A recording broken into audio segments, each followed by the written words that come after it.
आप सभी को नमस्कार, जय हिंद। 13 जनवरी 2023 डेली करंट अफेयर्स के इस सीरीज में, इस श्रृंखला में आप सभी का मैं ईश्वरी रजक अपने यूट्यूब चैनल पे हार्दिक हार्दिक स्वागत करती हूँ। आइए चलते हैं और जानते हैं महत्वपूर्ण मुद्दों के बारे में। तो पहला प्रश्न है, भारत का पहला 5G सक्षम ड्रोन किस टेक स्टार्टअप द्वारा विकसित किया गया है? इसका सही आंसर है IG ड्रोन्स के द्वारा। आइए इसके बारे में विस्तार से जानते हैं। तो tech startup firm IG drones ने हाल ही में भारत के पहले 5G सक्षम ड्रोन को विकसित किया है, जो वर्टिकल टेकअप और लैंडिंग में सक्षम है। इस ड्रोन को स्काई वॉक नाम दिया गया है। इस ड्रोन का नाम क्या है? स्काई वॉक नाम है। दोनों तरह से क्वेश्चन आ सकते हैं कि किसने विकसित किया गया है और इस ड्रोन का नाम क्या है। तो ड्रोन का नाम याद रखिएगा, स्काई वॉक है। जिसका उपयोग किस लिए हम इसका उपयोग करेंगे?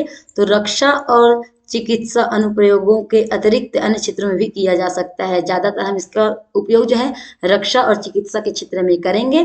यह ड्रोन एक बार में 10 किलो का पेलोड लेकर लगभग 5 घंटे तक उड़ान भर सकता है। बहुत अच्छी बात है। देखिए 10 किलो का ये वजन उठा सकता है और 5 घंटे तक ये ऊपर हवा में उड़ सकता है। इसकी अधिकतम गति जो है 100 किलोमीटर की यात्रा 12 से 15 मिनट में तय कर सकता है। IG ड्रोन्स भारत की एक ड्रोन सर्वेक्षण, मैपिंग और इंस्पेक्शन की सुविधा प्रदान करने वाली टेक कंपनी है। यह जो IG कंपनी है, इन्होंने 5G सक्षम ड्रोन जिसका नाम स्काई वॉक रखा गया है वो विकसित किया है, जो कि रक्षा और चिकित्सा के क्षेत्र में काम आने वाले हैं। यह 10 किलो का वजन उठा सकता है और लगभग 5 घंटे हवा में उड़ान भर सकता है। साथ ही 12 से 15 मिनट के समय में 100 किलोमीटर की यात्रा भी तय कर सकता है। अगले प्रश्न की ओर बढ़ते हैं। हाल ही में हेनली पासपोर्ट इंडेक्स 2023 जारी किया गया। इसमें भारत की रैंक क्या है? तो भारत की रैंक आप देख सकते हैं 85वां। हाल ही में हेनली पासपोर्ट इंडेक्स 2023 जारी किया गया। इस रैंकिंग में जापान के पासपोर्ट को प्रथम स्थान मिला है। जापान ने प्रथम स्थान प्राप्त किया और हमारे भारत ने 85th। चलिए आगे बढ़ते हैं।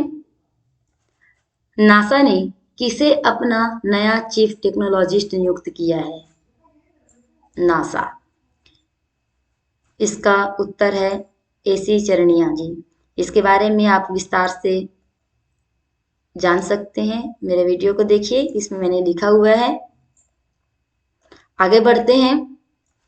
केंद्रीय मंत्री सर्बानंद सोनोवाल ने किस शहर में स्कूल ऑफ लॉजिस्टिक्स, वाटरवे एवं एंड कम्युनिकेशन का उद्घाटन किया है?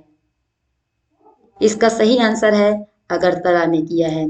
केंद्रीय मंत्री सर्बानंद सोनोवाल ने किस शहर में school of logistics, waterway and communication का उद्घाटन किया? इसका सही आंसर है अगरतला। आइए इसके बारे में हम विस्तार से जानते हैं।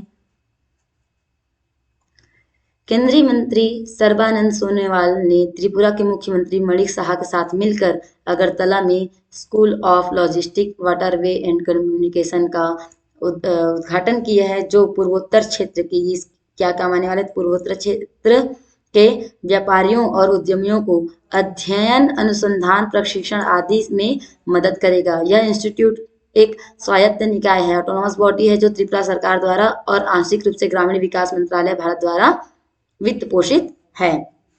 अगले प्रश्न की ओर बढ़ते हैं। राष्ट्रीय युवा दिवस किसकी जयंती के उपलक्ष्य में मनाया जाता है? National youth day. इसका सही उत्तर है स्वामी विवेकानंद, युवा के रोल मॉडल, सभी युवाओं के रोल मॉडल, प्रेरणा स्रोत, ओजस्वी वक्ता। भारत में प्रतिवर्ष स्वामी विवेकानंद जी की जयंती को राष्ट्रीय युवा दिवस के रूप में मनाया जाता है। यह दिवस विवेकानंद के आदर्शों और विचारों को अपनाने के लिए देश के युवाओं को प्रोत्साहित करता है। उन्होंने 1893 में शिकागो में धर्म संसद में अपना प्रसिद्ध भाषण दिया था, जिसमें उन्होंने कहा था कि मेरे अमेरिकी भाइयों और बहनों, और इस बात को सुन करके वहां पे कहते हैं कि उस सभा में बहुत देर तक तालियां ही बजती रही। हमारा देश वैसे भी वसुधैव कुटुंबकम को लेकर के चलता है। स्वामी विवेकानंद जी ने जब धर्म संसद में शिकागो में जब सबको मेरे भाई और बहन कहा, तो वहां पे तालियों की गड़गड़ाहट से पूरा संसद जो है पूरी सभा गूंजने लगी। इनका जन्म 12 जनवरी 1863 को कोलकाता में हुआ था। उनका मूल नाम नरेंद्र नाथ दत्त था और उन्हीं की जन्म जयंती को पूरे भारतवर्ष में राष्ट्रीय युवा दिवस के रूप में मनाते हैं। 26वें राष्ट्रीय युवा महोत्सव का उद्घाटन किसने किया? तो यह उद्घाटन किया है माननीय प्रधानमंत्री हमारे नरेंद्र मोदी जी ने। आइए जानते हैं इनके बारे में विस्तार से। प्रधानमंत्री मोदी जी ने स्वामी विवेकानंद की जयंती पर कर्नाटक के हुबली में 26वें राष्ट्रीय युवा महोत्सव का उद्घाटन किया। इसका थीम, इससे क्वेश्चन आ सकता है, इसका थीम है विकसित युवा समृद्ध भारत। केंद्रीय युवा कार्यक्रम और खेल मंत्रालय और कर्नाटक सरकार के सहयोग से 12 से 16 जनवरी तक हुबली धारवाड़ कर्नाटक में आयोजित किया जा रहा है। आइए आगे बढ़ते हैं हम। भारत के पहले ओपन रॉक संग्रहालय का उद्घाटन किस शहर में किया गया? ये भी पहला ही है ओपन रॉक संग्रहालय। इस शहर का नाम है हैदराबाद।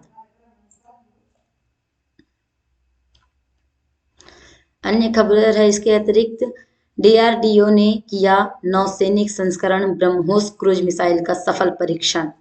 यह परीक्षण हाल ही में 11 जनवरी 2022 को रक्षा अनुसंधान और विकास संगठन डीआरडीओ ने ब्रह्मोस सुपरसोनिक क्रूज मिसाइल के समुद्र से समुद्री संस्करण की विस्तारित रेंज का सफलतापूर्वक परीक्षण किया है।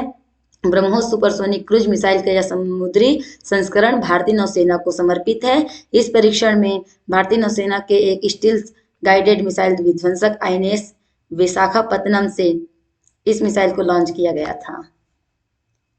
कहां से लॉन्च किया गया है इसको? विशाखापत्तनम से।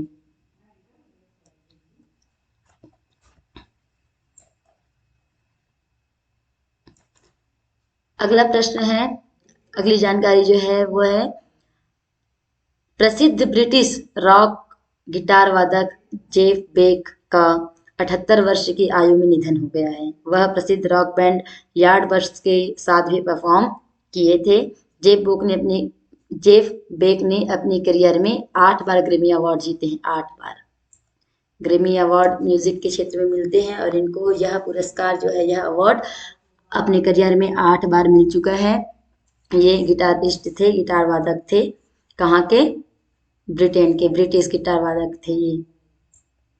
तो आज के करेंट अफेयर्स में बस इतना ही। मैं आशा करती हूँ कि आप इसको अच्छे से समझ गए होंगे और अगर इससे कोई भी संबंधित प्रश्न आएंगे तो आप जरूर उसको हल कर लेंगे, उत्तर दे देंगे। बने रहिए मेरे साथ इसी तरह प्रतिदिन के दैनिक समसामयिकी में। मैं प्रस्तुत होंगी कल का जो आज की जो मुख्य समाचार है उसको कल लेकर के। तब तक के लिए आप सभी से राम राम, जय हिंद, जय भारत।